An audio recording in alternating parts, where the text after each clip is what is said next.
Podemos abrir nossa Bíblia em Lucas capítulo 24. Evangelho de Lucas capítulo 24. Lucas capítulo 24, versículo 18. Porém, chamado Cleopas, respondeu, dizendo: És o único, porventura, que tendo estado em Jerusalém, ignoras as ocorrências destes últimos dias? Vamos orar. Querido Deus, obrigado, Senhor, por esse momento que o Senhor nos concede, por esse dia. Obrigado, Senhor, pela vida, obrigado pelo cuidado, pela salvação que temos em Cristo Jesus. Obrigado, Senhor, porque o Senhor nos conduziu até este lugar para nos reunirmos, ó Pai, em torno da Sua palavra. Peço, Senhor, neste momento, pelas vidas enfermas, e que se for de Sua vontade, Senhor, o Senhor possa curá-las. Peço, Pai amado, que o Senhor abençoe também aqueles que por algum motivo, Senhor, foram impedidos de estar na Tua casa. Nós clamamos a Sua graça e a Sua misericórdia sobre a vida desses nossos queridos. Peço que o Senhor esteja, Pai, iluminando o nosso entendimento, abrindo, Senhor, o nosso coração, nos trazendo, Pai, a Sua palavra, a nossa vida, o mais íntimo do nosso ser, para que Sua palavra, Senhor, seja aquela que vai lavar mesmo tudo aquilo, Senhor, que está em nós, que não pertence mais a nós. Então nós te pedimos, Senhor, que o Senhor nos ajude. Abençoa, Senhor Deus, as almas, que neste momento todos os corações estejam movidos, Senhor, para ouvir a Tua palavra. Pai amado, te agradeço pelas crianças que estiveram aqui nesta manhã. Nós te agradecemos. Em nome do nosso Senhor e Salvador, Jesus o Cristo. Amém, Pai Celestial. Nós falamos semana passada que esses discípulos do caminho de Emaús, eles são como nós. Eles criaram expectativas a respeito de Jesus. Eles seguiram Jesus. Eles viram o que Jesus ele fazia e o que pregava. Mas quando eles se depararam com os fatos acontecidos, então o que eles tinham dentro do coração eram expectativas e não esperança. Tanto é que eles estão de retorno para casa. Estão indo embora. E quando se aproxima a terceira pessoa, e essa terceira pessoa é Jesus. E eles não reconheceram Jesus. Que coisa! E quando nós observamos os discípulos de Emaús, viram Jesus, multidões que acompanhavam Jesus, os discípulos de Jesus, mas diante de todas as circunstâncias, os fatos diante deles, então eles tomam uma decisão: vamos embora. Vamos para casa. Vamos voltar para a aldeia de Emaús. E aí quando essa terceira pessoa, que é Jesus, se aproxima desses dois discípulos na caminhada, e eles estão ali vendo esse homem, essa pessoa não preocupada com nada. Antes Jesus pergunta para eles: por que vocês estão preocupados? E aí um deles então, versículo 18 diz: E porém, chamado Cleopas, respondeu dizendo: És o único, porventura, que tendo estado em Jerusalém, ignoras as ocorrências destes últimos dias. Então, nessa caminhada, eles estabeleceram expectativa e não esperança. Então, quando eles avistaram os fatos visíveis, acontecidos, o seu coração desmaiou e eles voltavam e estavam de caminho para casa. Então eles disseram para essa pessoa que é Jesus: você não sabe o que aconteceu, você ignora as coisas que aconteceram agora esses dias em Jerusalém? E com quem aconteceu? Esses discípulos têm algo dentro deles, e são discípulos, como nós. E da mesma maneira a nossa vida. Quando nós criamos as nossas teorias sobre Deus, quando nós, ao lermos a palavra de Deus, nós tiramos e concluímos as coisas da nossa maneira, das crenças do nosso coração, das questões das minhas necessidades. Então, quando nós lemos a Bíblia, nós não estamos lendo a Bíblia com o espírito de fé e vida. Nós estamos lendo a palavra de Deus como se ela fosse uma caixinha de solução para as nossas questões da vida. E aí, ao invés de nós reconhecermos então aquele que está na caminhada conosco, nós não entendíamos ele em nós e conosco. Nós passamos a entender somente Deus agindo quando Ele anda por sobre as águas. Quando Ele cura o cego. Levanta o morto. Então o nosso entendimento, as nossas teorias, a religião, ela foi trabalhando o coração das almas, mas não com o Cristo ressurreto das Escrituras. Elas foram criando as suas teologias humanas, os seus pensamentos, as suas próprias conclusões para chegar a algum benefício para a minha vida. Portanto, nós não temos a palavra de Deus, e creio, e não quero acreditar que nenhum de nós aqui, tem a palavra de Deus apenas como leitura seleta de algumas partes das Escrituras. Mas não ela como um todo, como uma palavra de Deus que se apresenta a nós como um todo, do livro de Gênesis ao livro de Apocalipse. E talvez nós temos apenas leituras, teorias, conclusões que nós tiramos de nós mesmos ou do nosso coração enganoso. Então, nessa caminhada de fé com Cristo, nós podemos cometer os mesmos erros dos nossos irmãos, os discípulos do caminho de Emaús.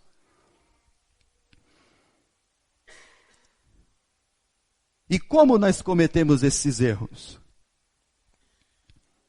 Então vamos lá. Para que Deus seja verdadeiramente Deus, Ele precisa ser atribuído, ter atributos que só um Deus pode ter. Então, quando nós pensamos em Deus e nas suas atribuições, você logo então entende, se você não ouviu numa escola bíblica dominical, se você não ouviu num culto de quinta-feira, se você não ouviu num culto de domingo à noite, então você talvez vai ouvir e vai ser reforçado hoje. Que Deus é onipotente, que Deus é onipresente, que Deus é onisciente. Então todo o Deus que é Deus verdadeiro, Ele tem esses atributos. E isso nós aprendemos da palavra de Deus, nós aprendemos dos sermões, nós aprendemos das escolas bíblicas. Mas aí nós vamos criando as nossas teorias a partir desses atributos divinos. Deus é onipotente, tem todo o poder. Deus é onipresente, Ele está em todo o lugar. Deus é onisciente, Ele sabe de tudo. E aí, a partir desses atributos divinos, nós somos criando as nossas teorias, criando algumas coisas dentro do nosso coração e da nossa mente, que quando você chega na sua casa, quando você chega no seu trabalho, quando você chega para lidar com seus entes queridos, quando você chega para lidar com as pessoas, quando você entra na realidade embaixo do sol, como disse o Salomão, as coisas são diferentes. E aí tudo aquilo que você criou a partir de onipotente, onipresente, onisciente que Deus é, e que você ou nós concluímos no nosso coração. Então por isso que os discípulos de Emaús estão voltando para casa, porque o onipotente, o onipresente e o onisciente foi crucificado e morto.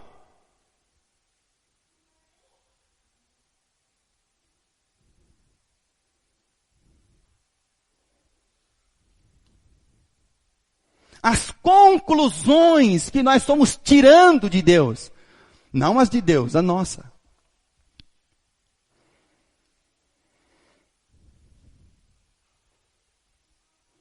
Então esses discípulos estão voltando para casa. E aí Jesus então, até então eles não sabiam que era Jesus. Você estava em Jerusalém e você ignorou os fatos acontecidos?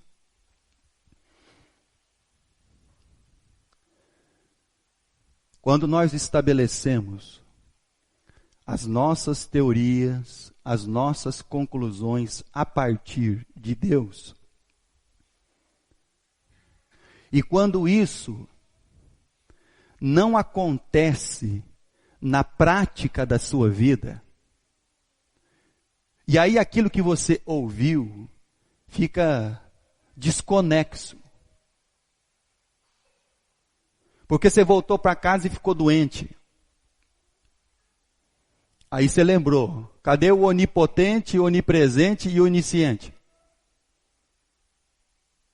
Aconteceu alguma coisa na sua vida. A tristeza tomou conta do seu coração. A angústia se apoderou da sua alma. Aí você foi na igreja, ouviu sobre o onisciente, onipresente e onipotente.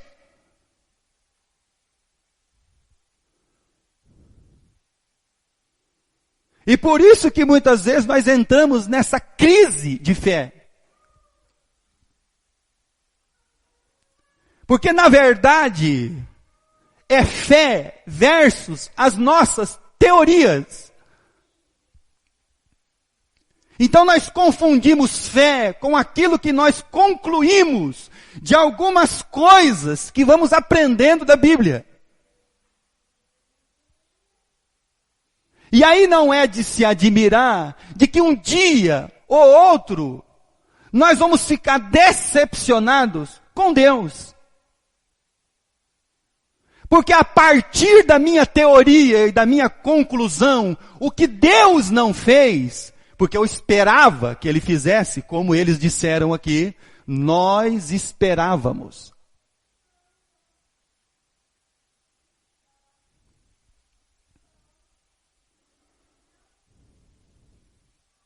E aí você entra numa crise de fé. E aí parece que Deus está parado no céu. E você está precisando dele aqui, ele não se move. Parece que você está orando e Deus não ouve. Essas coisas vão tomando conta do nosso coração. E por isso que muitas vezes dentro da nossa caminhada, e aí você tem aquele sentimento de parar. de desistir, de não vir mais ouvir a palavra de Deus.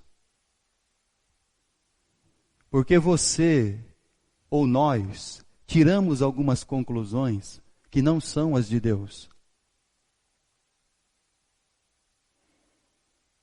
Muitas vezes nós queremos que Deus faça algumas coisas que Ele não disse que ia fazer.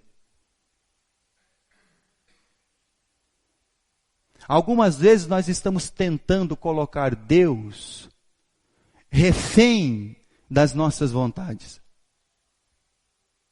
Algumas vezes nós estamos entendendo a nossa vida religiosa como algo que coloca Deus contra a parede. E aí, se Deus não fez, Ele não é onisciente, onipotente e onipresente.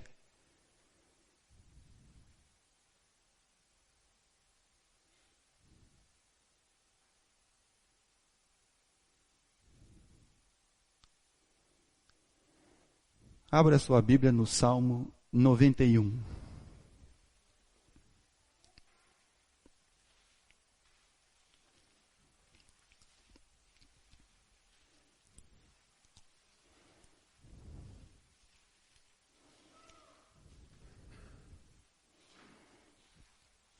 Versículo 1.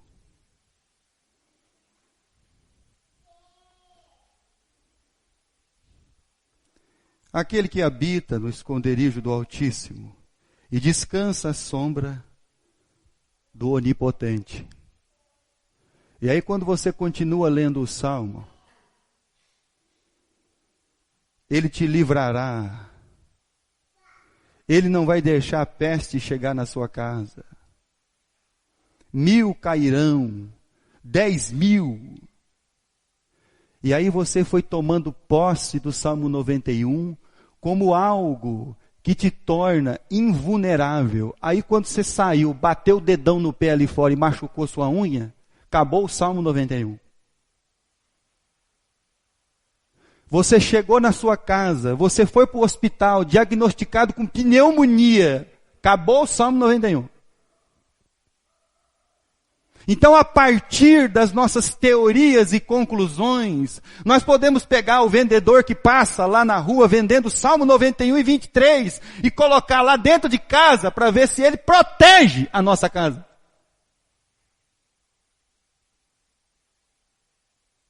O Salmo 91 se tornou a pólice de seguro dos cristãos.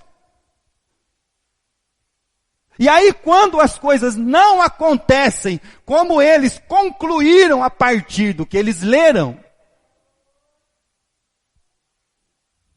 então há o desejo de voltar para casa, ir embora, porque o onisciente, onipotente e onipresente não fez exatamente como eles concluíram.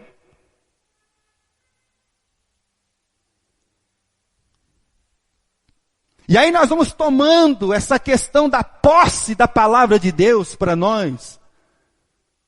Nós vamos concluindo ela da nossa maneira, não da de Deus.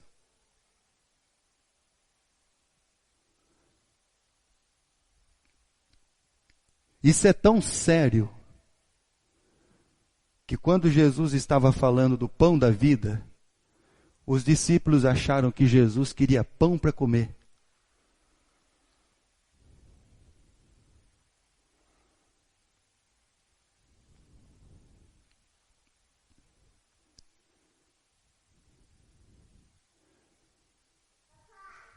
Não é à toa que os discípulos estão voltando para casa. Porque eles concluíram tudo do seu coração. E de um coração enganoso. Aquele que descansa à sombra do Onipotente.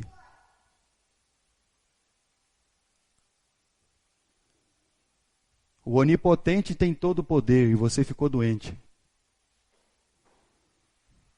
O Onipotente tem todo o poder, você perdeu o emprego. O Onipotente tem todo o poder. E aconteceu alguma coisa com você que você não queria que acontecesse. E aí você põe no coração: cadê Deus?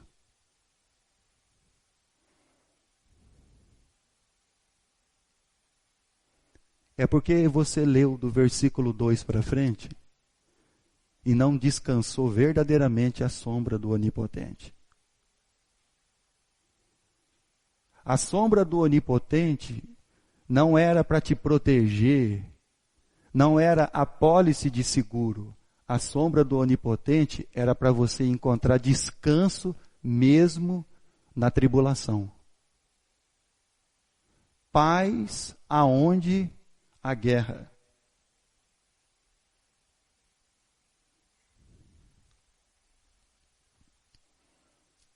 E aí nós fomos concluindo todas as coisas. E por isso que os nossos irmãozinhos do caminho de Emaús, os discípulos, estão voltando para casa. Porque aquilo que eles ouviram, aquilo que eles adquiriram de entendimento sobre aquele homem, Jesus, o Deus, o Messias, caiu tudo por terra.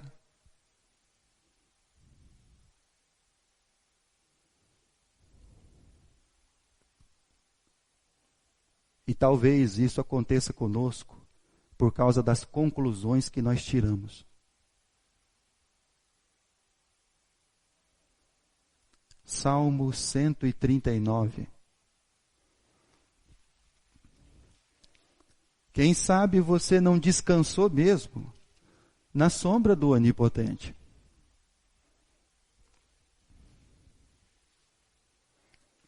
Porque paz não é ausência de problema. Não pense isso.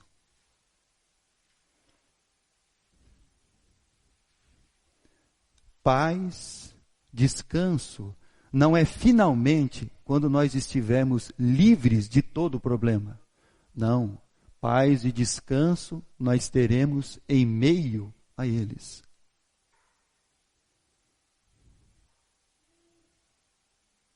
Versículo de número 6 do Salmo 139. Tal conhecimento é maravilhoso demais para mim, sobremodo elevado, não posso atingir. Para onde me ausentarei do teu espírito? Para onde eu fugirei da tua face? Se subo aos céus, lá estás. Se faço a minha cama no mais profundo do abismo, lá estás também. Se tomo as asas da alvorada e me detenho nos confins dos mares, ainda lá me haverá de guiar a tua mão, e a tua destra me susterá. Se eu digo as trevas, com efeito me encobrirão, e a luz ao redor de mim se fará noite, até as próprias trevas não te serão escuras. As trevas e a luz são a mesma coisa, pois tu formaste o meu interior, tu me teceste no seio de minha mãe. Graças te dou, visto que de modo assombrosamente maravilhoso me formastes. As tuas obras são admiráveis, e a minha alma o sabe muito bem. Os meus ossos não te foram encobertos, quando no oculto fui formado, entretecido como nas profundezas da terra. Os teus olhos me viram a substância ainda informe, e no teu livro foram escritos todos os meus dias, cada um deles escrito e determinado, quando nenhum deles havia ainda. Esse é o onipresente. Antes de eu ser formado no ventre da minha mãe, o Senhor já me viu.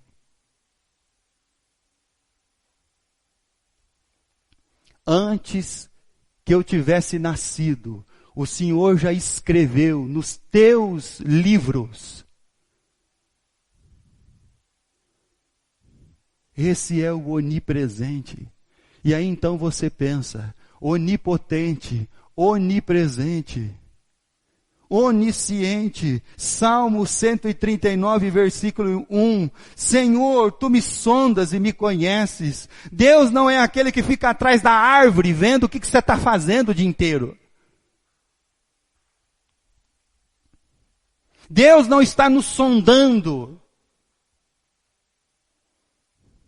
Deus não está escondido olhando a nossa vida durante o dia, o que nós fazemos durante a semana, quais são as nossas ações durante esses dias. Deus é onisciente, Ele sabe de tudo. Sabes quando me assento e quando me levanto, versículo 2, de longe penetras os meus pensamentos, esquadrinha o meu andar e o meu deitar, e conhece todos os meus caminhos, ainda a palavra me não chegou à língua, e tu, Senhor, já a conheces toda.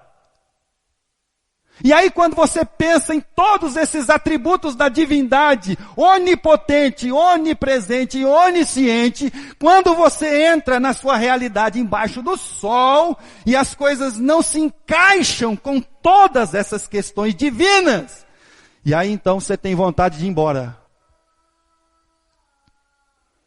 Porque aí não deu certo. Aonde estava o onipotente? Aonde estava o onisciente? Aonde estava o onipresente?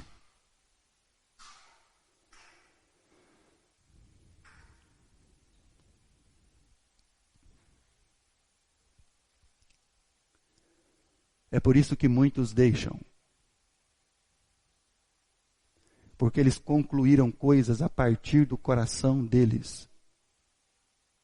É o que diz o livro do profeta Jeremias. Tem um pessoal aí que se intitula profeta, mas eles estão falando coisas do seu coração, do coração enganoso deles, e não que eu coloquei para eles falarem.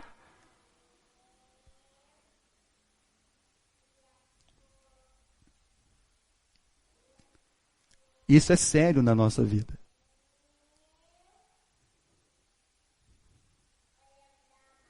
Quem sabe um dia você questione até se Deus é bom mesmo ou não.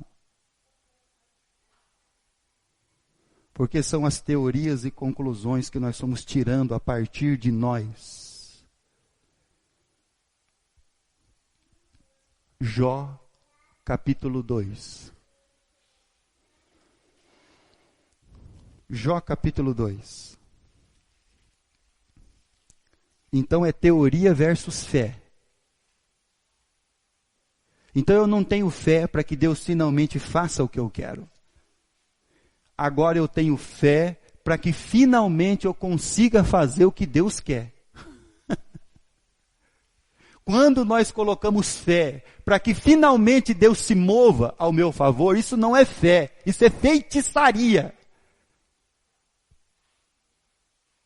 Quando eu exercito a fé para que agora eu finalmente possa fazer e cumprir tudo aquilo que o meu Senhor e Salvador me ordenou a fazer, isso é fé.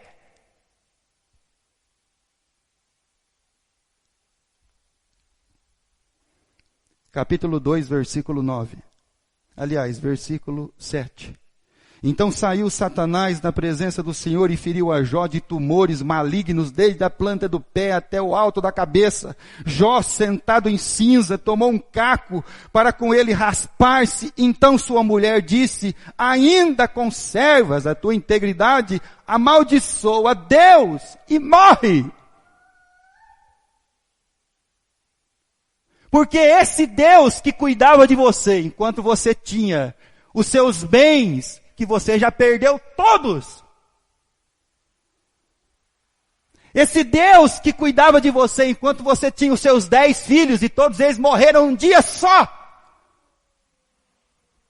Esse Deus agora, que agora você está doente da planta do pé até a cabeça, cheio de tumor, que você precisa raspar com caco, tirar todo aquele limbo, aquela podridão da carne e jogar cinza para que aquilo não se infecte mais. E cria um mau cheiro tão terrível que ninguém fique do seu lado. Amaldiçoa esse Deus e morre. Essas são as conclusões que acabam as pessoas chegando.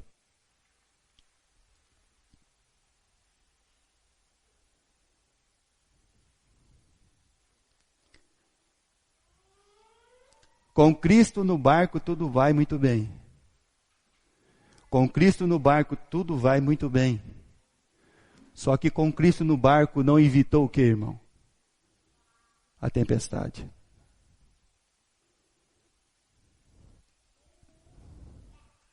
O problema é que a gente não entendeu Cristo ainda na nossa vida. A gente fica calculando que Cristo na nossa vida, agora nós estamos finalmente protegidos. Não, irmão. Tempestade vai pegar os apóstolos no meio do lago de Genezaré.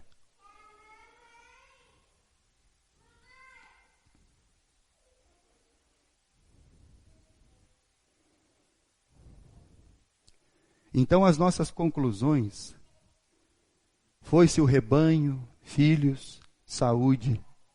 E agora, Jó? Esse Deus agora amaldiçoa e morre.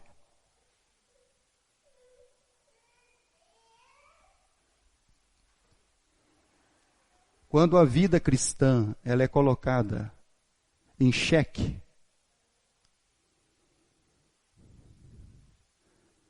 aí você vai descobrir se você tinha verdadeiramente fé ou se você tirou algumas conclusões do que você ouviu. E que não foram as conclusões de Deus. Por isso que a gente volta para casa. Por isso que a gente não quer mais ouvir palavra de Deus.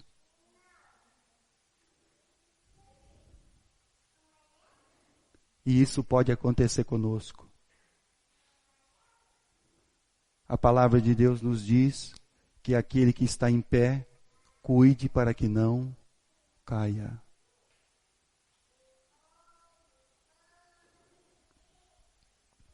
Salmo 23. 2 salmos da Bíblia mais conhecido e mais vendido em todo lugar, todo mundo.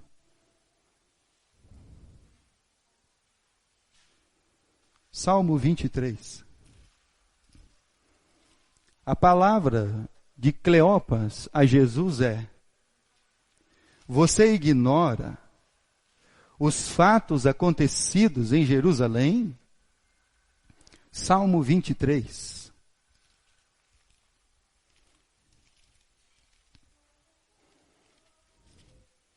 O Senhor é o meu pastor, nada me faltará.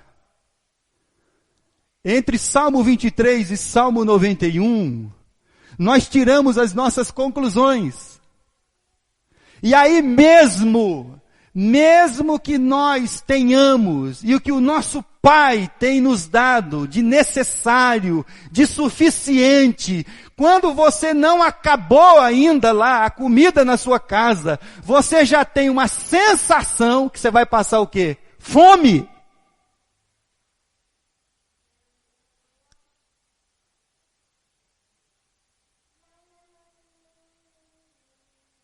Porque essas são as nossas conclusões de Deus. Por isso Jesus, ao falar no Sermão da Montanha, ele diz: não andeis ansiosos por coisa alguma. Mas mesmo que você tenha alimento na sua casa, casa para voltar, roupa para vestir, ainda assim, você, quando lembrar do Salmo 23, você terá a sensação que você vai ter falta de alguma coisa.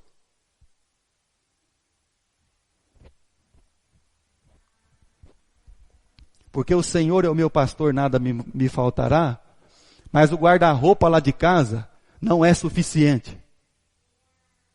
O Senhor é o meu pastor e nada me faltará, mas os mantimentos que estão lá na minha despensa e que Deus tem me dado condições de ter, ainda não são suficientes. O Senhor é o meu pastor, nada me faltará, mas a casa para a qual eu volto ainda não é suficiente para mim.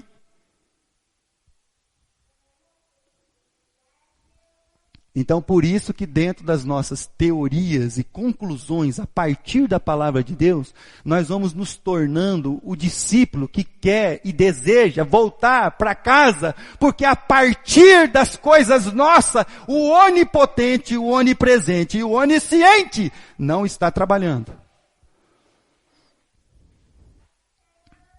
E aí nós criamos todas essas questões dentro do nosso coração.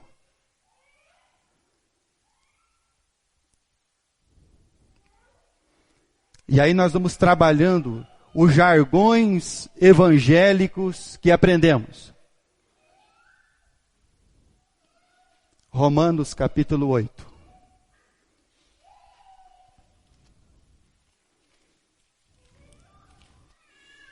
Romanos capítulo 8.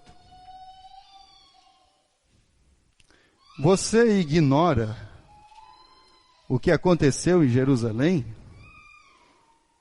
Romanos capítulo 8, versículo 31.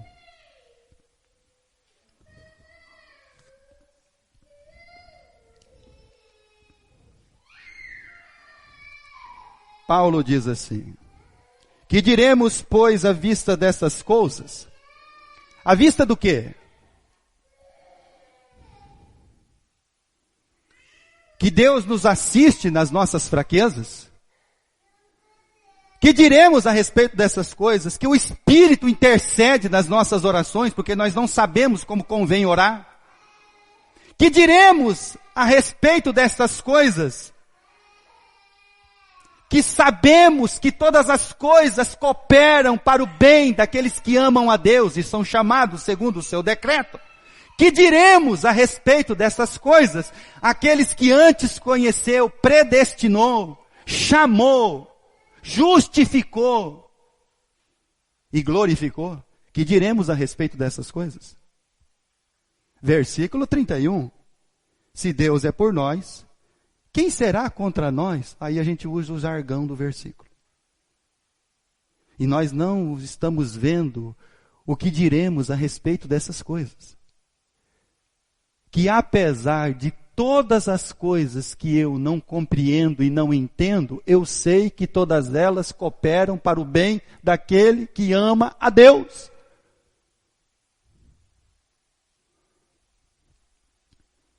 Então, se Deus é por nós, quem será contra nós? Virou um muro impenetrável para que eu não seja atingido por nada nesse mundo. E o dia que a família do crente aconteceu uma tragédia, um desastre com ele, pronto, Deus não cuidou dele, ou ele estava em pecado. Aí a gente pensa que nem os homens da Torre de Siloé. Olha as conclusões que nós vamos tirando a respeito das coisas da palavra de Deus.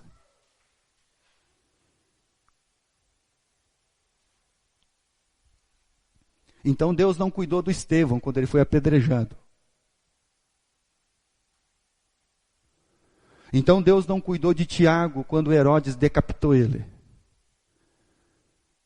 Deus não cuidou de João Batista que perdeu a cabeça. Deus não cuidou de Paulo nas prisões. Nós vamos concluindo as coisas a partir da teoria e da nossa conclusão do nosso coração enganoso. Deus não deixou de ser onisciente, onipotente, onipresente. Não deixou de ser Deus. Deus não deixou de ver o seu deitar e o seu levantar. Deus não deixou de conhecer você.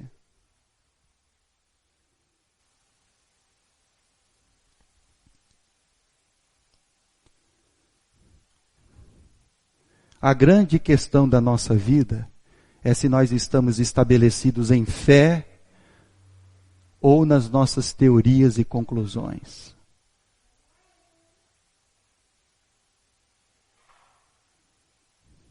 Tudo posso naquele que me fortalece.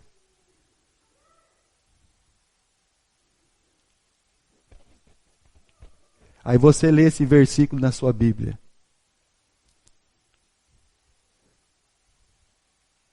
Aí quando você tinha que exercitar a fé, você fica em casa.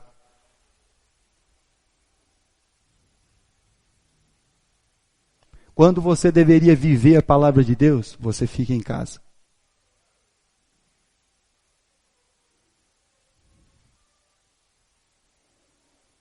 Porque essas são as nossas conclusões.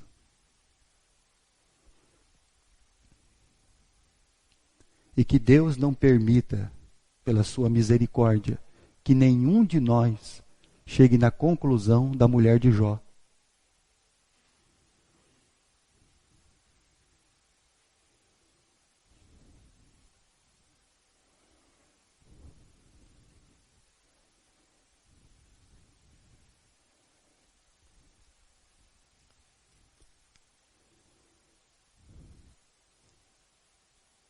Então, apesar de termos casa, alimento, veste,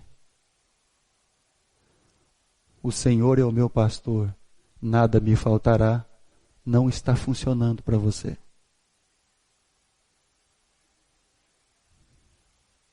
Porque você criou uma teoria de Deus e não estabeleceu um relacionamento de fé com Ele.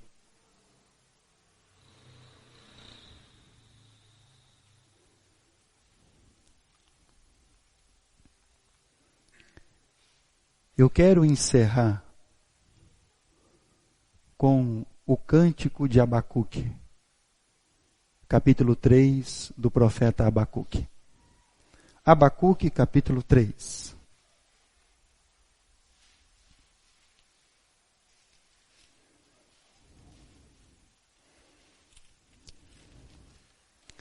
Abacuque termina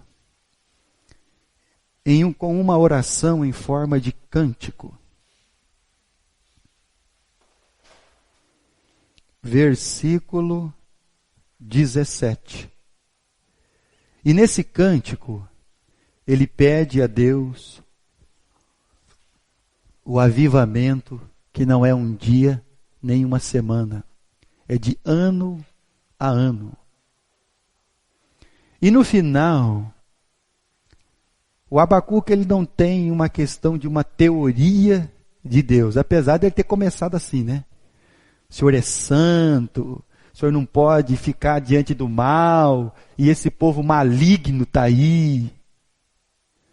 Aí ele terminou diferente. Quando Deus vai falando com o Abacuque, ele termina então de maneira diferente do que começou. Ele termina assim: ainda que a figueira não floresça, a figueira não vai florescer, Senhor. Ainda que a figueira não floresça, nem há fruto na vide, o produto da oliveira mente, e os campos não produzam mantimento. As ovelhas foram arrebatadas do aprisco, e nos currais não há gado. Tudo isso vai acontecer, Senhor.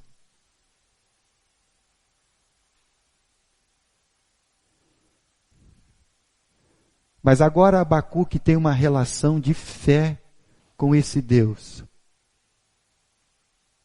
E tudo que ele vai presenciar com o Reino do Sul, e o que o Deus já tinha revelado a ele, o que ia acontecer com Jerusalém,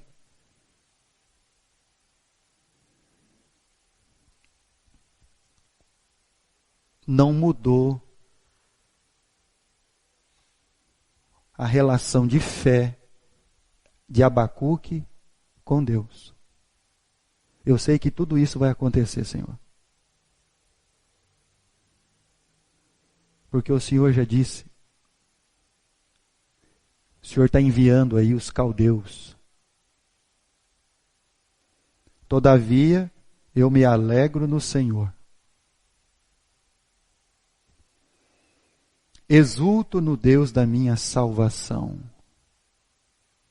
Então, apesar de tudo isso, Senhor, que vai acontecer, eu me alegro e o Senhor é o Deus da minha salvação. O Senhor não é o Deus que eu criei uma teoria a respeito do Senhor. Porque o relacionamento que eu tenho com o Senhor, esclarecido pela sua palavra, agora é de intimidade e fé.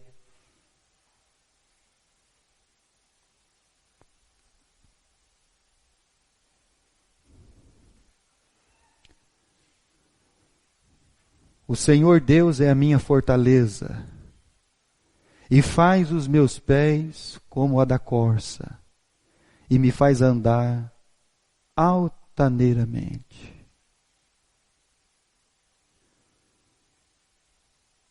O Senhor, Pai, é a minha fortaleza. Apesar de tudo isso,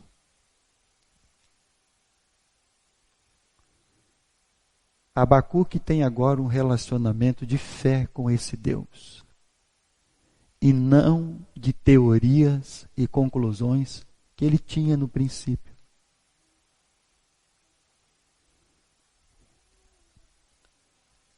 Que Deus até mesmo estava praticando injustiça, de ver o injusto oprimindo o justo. Quando isso, meus irmãos, quando essas teorias e conclusões tomam conta do nosso coração, nós vamos ficar ou como a mulher de Jó, ou como o salmista do Salmo 73, o salmista Asaf.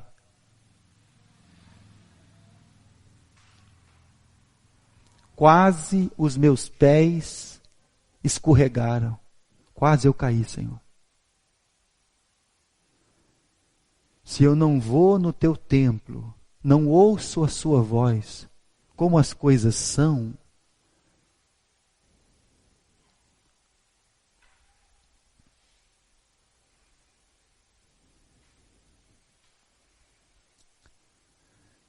nós devemos cultivar em nós fé.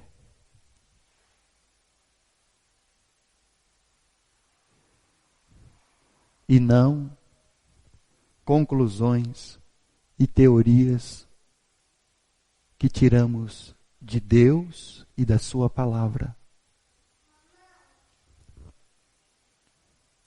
Relacionamento com o nosso Deus é a partir de fé.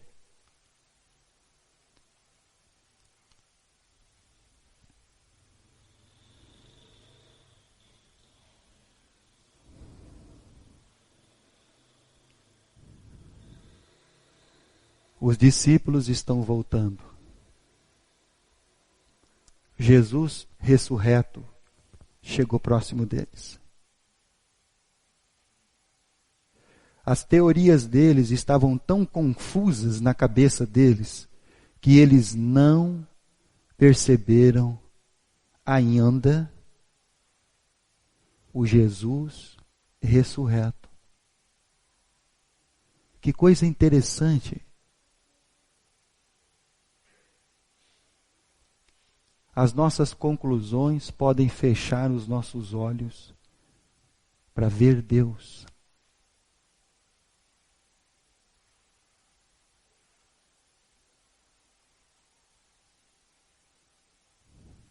E isso pode causar em nós uma crise.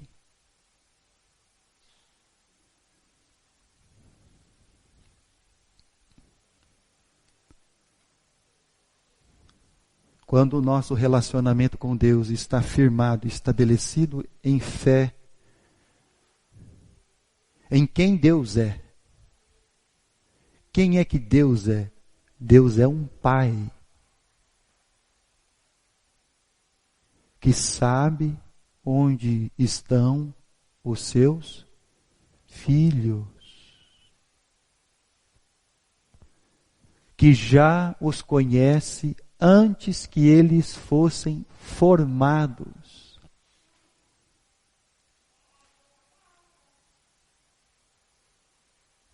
Sabe aonde eles estão, sabe quem eles são.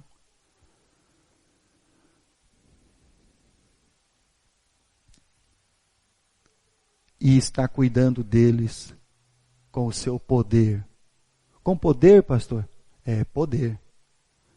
Porque o Evangelho é o poder de Deus para a salvação de todo aquele que crê. Sabe como é que o nosso Pai está cuidando de nós?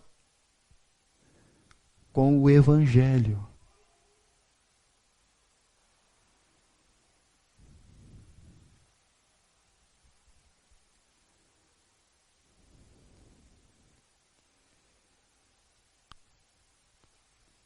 Por isso nós devemos ter cuidado com o que concluímos a partir de nós, de Deus.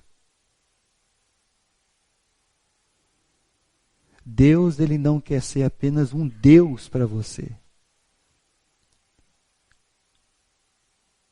Ele quer ser o seu Pai. Quer ouvir você. Quer falar com você.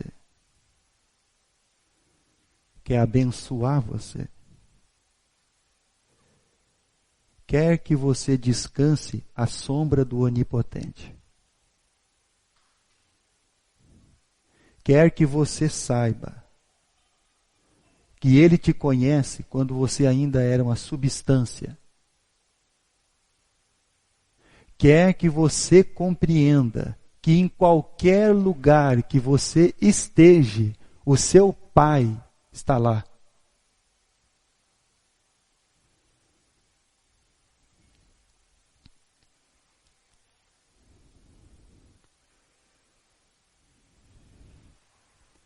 Que Deus nos abençoe.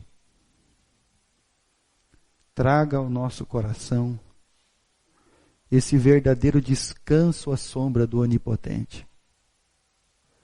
Traga ao nosso coração esse verdadeiro entendimento que o Senhor é o meu pastor e que de tudo que preciso, nada tenho falta. De que esse Pai me conhece e sabe quem eu sou.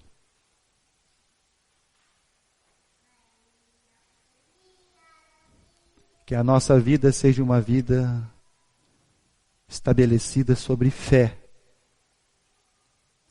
e nunca sobre teorias que nós criamos e conclusões que tiramos.